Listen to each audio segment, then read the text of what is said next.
Hello ladies and gentlemen, welcome back. This is HD Starcraft, and I'm here for Game 2 between WhiteRa and Hobbe. WhiteRa is going to be the red Protoss player in the top left-hand corner of his home planet Star Station, or home platform orbiting above his planet, I suppose. And his opponent, of course, is Hobbe down in the bottom left-hand corner as the blue Zerg player.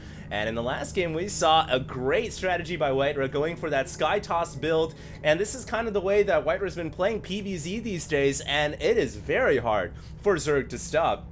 However, his hand has been revealed to Hobbe in Game 1, so we'll see if Hobbe makes the necessary adjustments in order to be able to stop this strategy from coming to fruition. One thing that Hobbe needs to be careful about is not allowing WhiteRa to have that third base down. If he can shut down the third and prevent WhiteRa from mining the gas he needs at a third base, it is very hard for a Protoss player to go into that Sky Toss build. Very, very taxing on the gas with only 4 Vespene geysers. So Hobbe will need to keep an eye out for that, and he'll also need to, I think, employ some type of strategy that allows him to stop WhiteRa before he maxes out with that Sky Toss army, because if a Protoss is maxed out with that type of composition, it is almost impossible for Zerg to stop. And Hobbe, having been on the receiving end of that right now, will need to make his adjustments. We'll see if he'll be able to do so or not. He's actually throwing down a pretty quick pull here, but it looks like it's about 14, so he'll be going for the pull into hatch. And WhiteRa is bringing his probe around, and he'll see that as he's making his way out to the natural expansion. Meanwhile, over in the top left-hand corner, we have the pylon at the front door. WhiteRa will probably be going with a Nexus first this time around, rather than going for the Forge first, because he's got such an early scout into his opponent's base here, and he sees the spawning pool coming down at 14 supply, so he knows from that that he's not at any risk of an early Zergling attack, so he can Nexus and then start to build the Forge and the Gateway and the Cannon. And usually in the first game of the set, I think I mentioned this in the first cast, you know, WhiteRa going with the Forge first. Reason being is you just don't know if that Zerg player is going to go for like a 6 pull, and so you got to be careful. But this time WhiteRa got the early scout in, and because of that, he's going to be able to go for a little bit of a greedier opening, which is good for him. Hobbe will need to think about getting a scout over to the Protoss base pretty soon here. He's actually completely blind so far. Usually on 4-player maps, a lot of Zerg players will send out a drone as well as their Overlord in order to get an early scout off, just to find out what's going on. In fact, he is going to be sending a drone out, but this drone is going to make itself into a hatchery, and I guess Hobbe is going to rely on his Zerglings here in order to get a good scout off of the Protoss base. And so the Zerglings are now on the way out across the middle of the map. Not all Zerg players send a drone out. Some do. I guess most Zerg players will just rely on their Zerglings, but some Zerg players do send that drone out, especially in tournament format, because you just got to know that information in the beginning of the game is crucial to your understanding of how your opponent is developing his build. And here we go. That probe is going to make its way back home. It looks like Hobbe didn't believe the probe and instead went to check the cross-section. But in fact, that probe is running back home. WhiteRa is not triggering you. And so the Zergling will die at the front door. Cybernetics core is on the way. No doubt this time around, Hobbe will be keeping Overlords in position over the Protoss airspace, because he'll want to find out early rather than later, is WhiteRa going for, you know, that double Stargate fleet beacon strategy.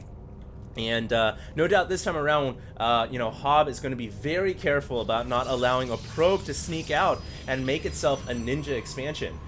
So we'll see what happens, but I'm just kind of estimating that's adjustments that Hobbe would likely have made. So the Cybernetics core has finished up now, and we'll see if WhiteRa decides to throw down that Stargate. He has brought a Zealot out, and is this Zealot as manly as the last one that was able to kill the Queen? Not able to get a kill for himself yet, but he's just getting his horns wet. He's going to be making his way down to the third here. No doubt going to be looking to assassinate a Queen as well. I don't think that Hobbe will make the same mistake again, just to lose a Queen for no reason at all. We do have a Stargate coming from WhiteRa, so there it is. WhiteRa, it looks like he is going to be going for somewhat similar opening, but don't put all your eggs in one basket yet, because WhiteRa doesn't need to go double Stargate fleet beacon. He could just be going with Phoenix Harass. And here we go. That Zealot is going to go up to the Queen, but this time around Hobbe is prepared, and he's got 2 Zerglings and a Queen there, and this time the Zealot is regulated to only killing off a Zergling. and that's it. So the Stalker comes in trying to reinforce, but the Stalker is a little bit late to the party, and with the 2 queens here, WhiteRa will not be able to dish out additional damage. A Void Ray is being produced right now out of the Stargate at the main base, and WhiteRa is adding on a second Stargate, so he is going to be going for the double Stargate build once again.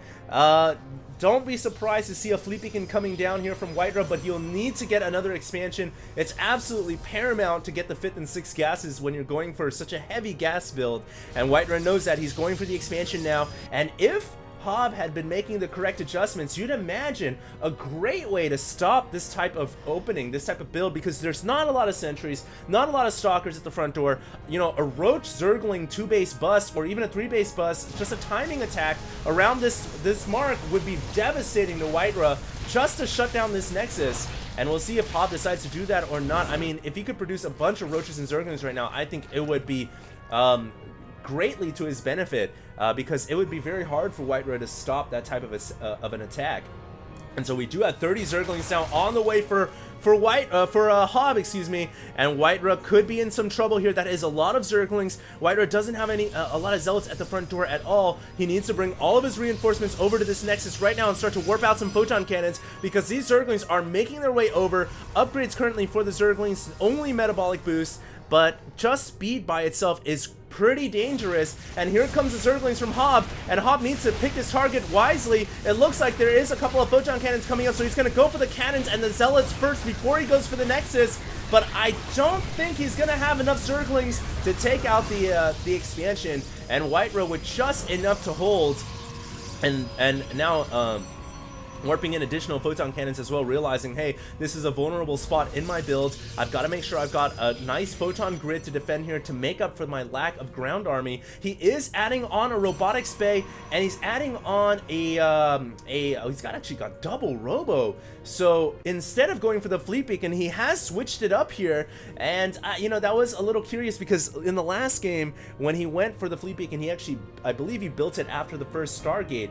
This game he built the second Stargate first, so I was a little bit thinking there that, you know, I was inclined to think that he wasn't going for the Fleet Beacon after all, and in fact it's almost like a vain build here to psych out the Zerg player into thinking that WhiteRa is going for the same strategy, but in fact he's gonna be going for Colossus, and this is almost kind of like the old school, oh, what a time warp right there, although it doesn't really make much of a difference, I guess, as the units are out of attack range anyways. But this is almost like the old school Protoss Death Ball. Void Ray Colossus was so dangerous against Zerg back in Wings of Liberty, and this is like a way to get to Void Ray Colossus Death Ball. And WhiteRa's kind of just bringing that build strategy back. I mean, and as you guys all know, Hydras are not good against Colossus, and you know, I think WhiteRa is going to be very happy to see that Hobbe has been producing a lot of Hydralisks here. And so those Colossus, once they come out on the field, they're going to say yum yum to these Hydralisks. And it looks like these Void Rays are going to try to take out that Extractor, but unable to do so. And they are going to once again park themselves outside of Zerg airspace. Now this is great for WhiteRa. He's just kind of chilling out here with his army, but I think Hobbe has to have an inkling at this point. Something fishy is going on here. Why isn't WhiteRa producing more air units? You know, what's going on in the background? And I think right now Hobbe desperately needs to scout. He needs to send an Overseer in and find out that there are in fact Colossus being produced right now. And once he sees a Colossus, he'll probably make a Spire and try to get some Corruptors down, because that's what he needs to counter Colossus. Now here comes a couple of Colossus. Is it enough Colossus for WhiteRa to hold this off? Extended Thermal Lance, moments from finishing up here, and it has just finished up. So now these Colossus can stay behind the Nexus and help defend, and I don't think Hobbe has enough to deal with this. There are too many Colossus here. Great run of the Colossus up to the high ground, and these Roaches and Hydras unable to penetrate the front door. Hobbe with a nice attack, but WhiteRa with an even better defense. And now that the Colossus have been revealed, you'd imagine that Hobbe would throw down a Spire, but it looks like instead of going for Spire, he's going to try to go for Swarm Hosts. And yeah, you know, Swarm Hosts are alright, but I think once there's already Colossus on the field, they don't work too well against Colossus. So I think maybe Hobbe would have been better served saving the gas, instead of going for Swarm Host, to go for Spire and start to produce Corruptors, because Roach Hydra Corruptor is pretty good against what he's facing up against right now. But Hobbe is doing a good job of expanding. He's going down to the bottom right. He's got 4 bases here. He's double expanding, in fact. He's actually going to have 5 bases. So he is going to have a base advantage over WhiteRa, but right now WhiteRa's got an army advantage, 151 to well, it was 146 for a moment there, and WhiteRa's got a very scary army. He's got a lot of Colossus and Void Rays here, and the thing, this is just like the last game. In fact, the longer Hobbe waits, the further behind he gets, because this army is a Protoss Death Ball, and when it maxes out at 200 supply, it is unstoppable. And it is already getting to a pretty scary number. We have got 6 Colossus here and several Void Rays. I really do feel like Hobbe needs to make an attack sooner rather than later. And he's actually fortifying his defenses with more Spine Crawlers and whatnot. But yeah, I feel like the longer he waits, the worse it gets for him against WhiteRa's Death Ball.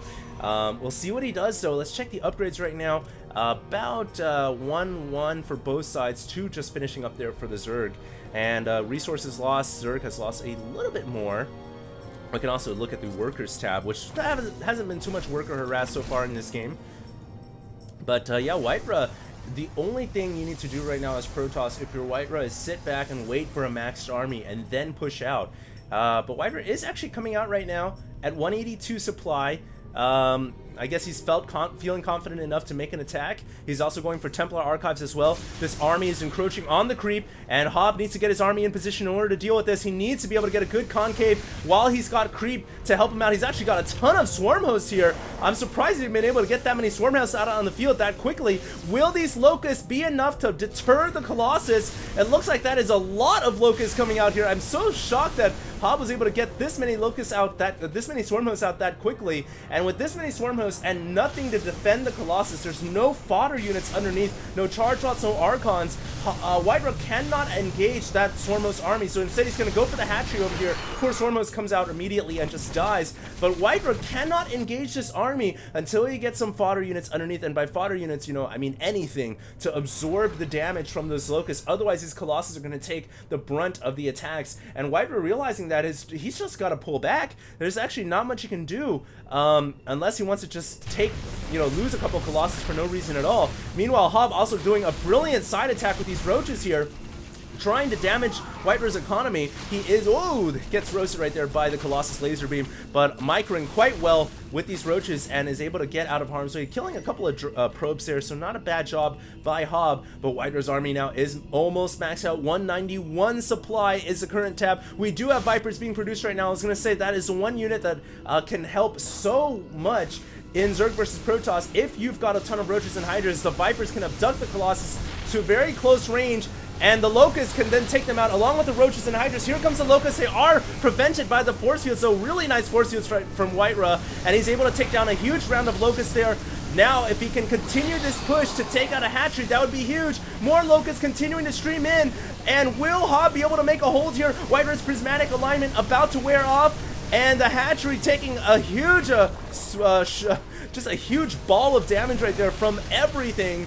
And the hatchery is going to get taken out, but now Hobbe on the counterattack, not going to let these forces just get away for free. He uses Abduct to bring the Colossus closer in. The Locusts, the Roaches, and Hydras all chasing down the Colossus, and a lot of them have gone down already. There are only 2 Colossus remaining. This is Hobbe's chance for redemption. Will he be able to take out the Nexus here at the pocket expansion? This would be absolutely huge. Meanwhile, WhiteRa bringing it around a couple of Zealots down to the 6 o'clock. He knows that while he's occupied with the main Zerg army, he can go for these little side attacks, and in fact that little side attack might have just saved WhiteRa's expansion, because all the forces were brought back home to defend. Look at how many Swarm Hosts Hobbe has transitioned into. He's got 22 Swarm Hosts. So now at this point, it's like, well, if you've got that many Swarm Hosts, WhiteRa is actually the one who's kind of screwed, because he doesn't have that many Colossus right now. He needs to produce more Colossus in order to stop that, but he also needs, like I said, fodder units underneath to help absorb damage. Meanwhile, we do have a couple of Zealots that apparently were warped in by a Warp Prism behind the main base, but they are quickly taken out. Nice Photon Cannon placement right here by WhiteRa as well, I must say. But yeah, I do feel like WhiteRa needs to figure out some way to stop these Swarm Hosts, and perhaps the way to do it is to go with Tempest. you know, some type of aerial unit. Void Race or Tempest couldn't deal with Swarmhost very easily. Colossus, while they do have the range, they are still considered a unit susceptible to Locust attacks.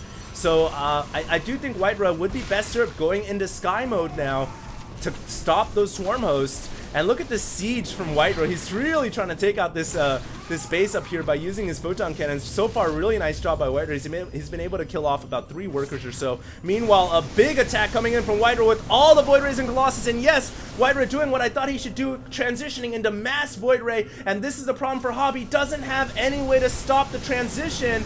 These are too many air units for Swarmhost to stop. And Locusts do not have the ability to attack air, so this is a big problem here for Hobbe. He needs to, I think, maybe think about sacrificing some of his Swarmhosts to produce more Hydras. Either that or potentially making just a grid of Spore Crawlers in order to assist his units. He is making more Hydralisks right now, which is a smart decision. WhiteRa still not giving up with this Photon Cannon Assault on the high ground, and Hobbe never sent any units up here to deal with this. He is bringing a Roach now, though. This Roach is going to have problems, though, once those Photon Cannons power up, get powered up by the Pylon. And, yeah, Hobbe needs to bring something up here to help defend this new base of his, but unfortunately for him, it looks like he is going to lose this hatchery. The drones are forced to evacuate, and the Zerg has been set right back down to 4 bases once again. WhiteRa with a base advantage over the Zerg player, which is never a good thing, obviously, for Zerg.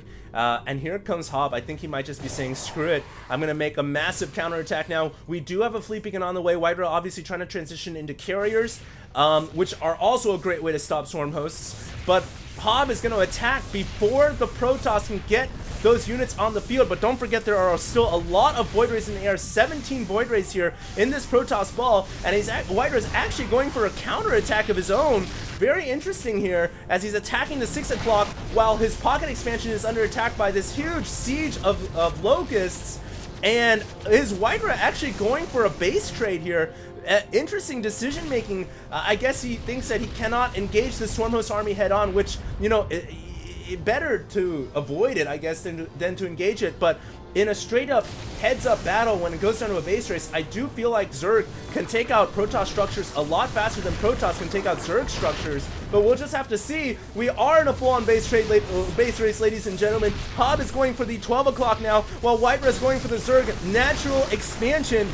The resources lost tab continuing to skyrocket up here, and it will continue to do so as both these players take out each other's bases. We do have a hidden Dark Shrine coming up inside the main base here. WhiteRa holding up his defenses on the high ground, no doubt looking for some key storms on the ramp. Meanwhile, did Hobbe do anything to protect his main base? No, he's just going to let it go down. Hobbe needs to reproduce his main Zerg structures right now while everything is getting taken out. But I think Hobbe he's not really producing anything but just a few hatcheries here or there, just thinking that he can win this game by straight up elimination. Will he be able to do so? He does have one thing on his side, and that is an unstoppable, an infinite amount of Locusts, but he will need to get some Overseers on the field in order to detect these Dark Templar. If he doesn't get Overseers, he could be in a lot of trouble. Meanwhile, these Templars continuing to conserve their energy, waiting for the moment for these forces to kind of just stack up on this ramp. But then again, I guess Hobbe doesn't really need to go up there because he has evolved Enduring Locusts, effectively increasing the range